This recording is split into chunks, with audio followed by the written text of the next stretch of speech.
मां बेटी से मिलकर गई थी। घर में सब कुछ सामान्य था, लेकिन कुछ ही घंटों बाद एक ऐसी घटना सामने आई जिसने पूरे परिवार को सदमे में डाल दिया। भिलाई नगर की खुर्सीपार थाना क्षेत्र में 21 वर्षीय गर्भवती नवविवाहित विजय लक्ष्मी साहू और पायल मृत अवस्था में मिली। नमस्कार, मैं हूं वंशिका शाहूकर, आप देख रहे हैं RNS न्यूज।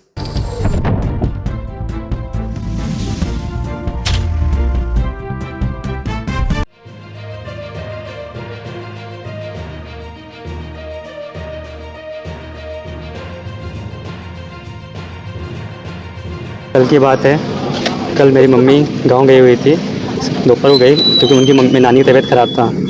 पापा ड्यूटी गए हुए थे, ये सब कुछ नॉर्मल था। मैं कल ड्यूटी नहीं गया था, घर में ही था। भाई भी ड्यूटी गया था।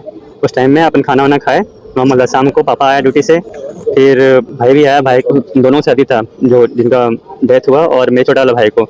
तो लोग काढ़ा पिए थे। काढ़ा पिए, उसके बाद नॉर्मल बातचीत हुआ। 7 बजे उनकी मम्मी आई, लड़की की मम्मी। वो आए, हम लोग सब बैठे बातचीत किए। फिर क्या पढ़ते हो, उनके एक भाई भी आया हुआ साथ में। वो पूछे, वो बिलासपुर में पढ़ाई करता है। उनके डिटेल बातचीत हुआ। फिर नॉर्मल से बातचीत, सब कुछ नॉर्मल था उस टाइम पीरियड में। जो जिनकी डेथ हुआ, मेरी बहू लगेगी, वो सिर्फ चावल बनाए लास्ट में। उस टाइम में 8 साढ़े 8 हो चुका था। बातचीत हुआ, उनकी मम्मी गए। उसके बाद पापा को बोल के, मैं बेडरूम में था, भाई मार्केट चले सब्जी लाने के लिए। पापा को बोल के गई, मैं 5 मिनट में आ रही हूँ। उस रूम से रहते बगल वाले रूम में हैं। दो घर है। एक में सब साथ में रहते हैं, उनको पर्सनल रूम के लिए प्राइवेसी दिया गया है। एक अलग से रूम जो बाहर से गेट्स होते हुए जाते हैं। वो बोले, पापा मैं 5 मिनट में आ रही हूँ, कच्चे को दाना दे के। वो कच्चा भी रखे हैं और चिड़िया भी रखे हैं, उनको पसंद है, तो सब भी रखे हुए थे। दाना दे के आया, आ रहा हूँ बोले। फिर 9:30 को वेट किए। मैंने बोला ठीक है, खाना का टाइम तो अभी हुआ नहीं है। 10 बजे टाइम हो गया, पापा को भी जाना था। तो फिर मैं बोला बुला लेता हूँ। भाई को कॉल किया, मार्केट से हम बोला आ रहा है। फिर ये घर में गया, मैं आवाज़ दिया, पहले नॉक किया गेट को, नहीं आया कोई बाहर। तो फिर डाउट हुआ सो गए होंगे। जनरली वो जाते हैं और सो जाते हैं, और रेस्ट करने जाते ही है खाना बन जाने के बाद, और बेड को रेडी करते हैं, कूलर में पानी डालते हैं, फिर आते हैं उस टाइम में। लेकिन नहीं आया। फिर मैं नॉक किया, नहीं आवाज़ दिया। तो फिर गेट को धक्का देने की कोशिश किया, तो गेट खुला हुआ था, मतलब बस इससे हटा हुआ खुल गया। तो फिर देखा कि वो नहीं थे हमारे बीच में।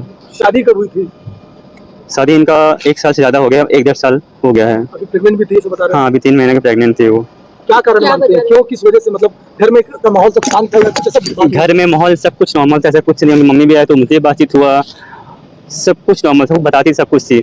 बस ऐसा बोल सकते हैं कि ना, कोई ऐसा था ही नहीं कि जब अलग परिवार से लगता नहीं था। मुझे भाई मानती थी अपना, हर एक चीज़ में सपोर्ट करते थे। उनकी मम्मी को भी पता है कि मेरे जो दो, एक देवर है और एक जेठ है, वो कोई अलग नहीं है, मेरे भाई जैसे ही है। उनको हर चीज़ सपोर्ट करते थे। अभी वो 12th का एग्जाम देने वाले थे, मतलब ओपन का 10 कर चुके थे, ओपन का फॉर्म भरे थे। मम्मी के साथ कैसे रिलेशन थे? मम्मी का सब कुछ नॉर्मल था, मम्मी के साथ कुछ विवाद? ऐसा कुछ विवाद नहीं है। बस उनको नहीं है, उनकी मम्मी के साथ तो 1 साल पहले था, उसके बाद फिर नॉर्मल हो गया, कोई इससे विवाद नहीं था। बस वो आए हुए थे और बातचीत हुआ। उस टाइम भी कुछ ऐसे नहीं, उनको भी नहीं लगा, हमको भी कुछ नहीं लगा। नॉर्मल बातचीत कही, ऐसे कुछ बताया ही नहीं, सब कुछ नॉर्मल था। जानकारी के मुताबिक विजय लक्ष्मी 3 माह की गर्भवती थी और ओपन स्कूल से 12वीं की तैयारी कर रही थी।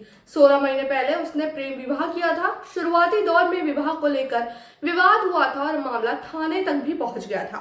हालांकि बाद में दोनों परिवारों के बीच संबंध सामान्य हो गए थे। परिवार ने पुलिस को यह भी बताया है कि धार्मिक आयोजनों के दौरान उसके विशेष धार्मिक अवस्था हो जाती है, जिसका उपचार चल रहा था। हालांकि इस मामले से इसका कोई लेना देना नहीं है। साथ ही साथ एफएसएल की टीम को वहाँ बुलाई गई थी, पंचनामा हेतु तहसीलदार को भी बुलाया गया था। तो पंचनामा वगैरह सब कार्रवाई की गई, पीएम कार्रवाई की गई है।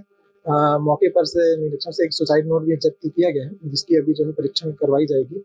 और आगे की जांच जो है पुलिस कर रही है कि किस कारण से उसने आत्महत्या की है। फिलहाल पुलिस को घटनास्थल से एक सुसाइड नोट मिला है, जिसकी जांच की जा रही है। मामले में हर पहलू से पड़ताल जारी है और पुलिस जांच रिपोर्ट का इंतजार किया जा रहा है।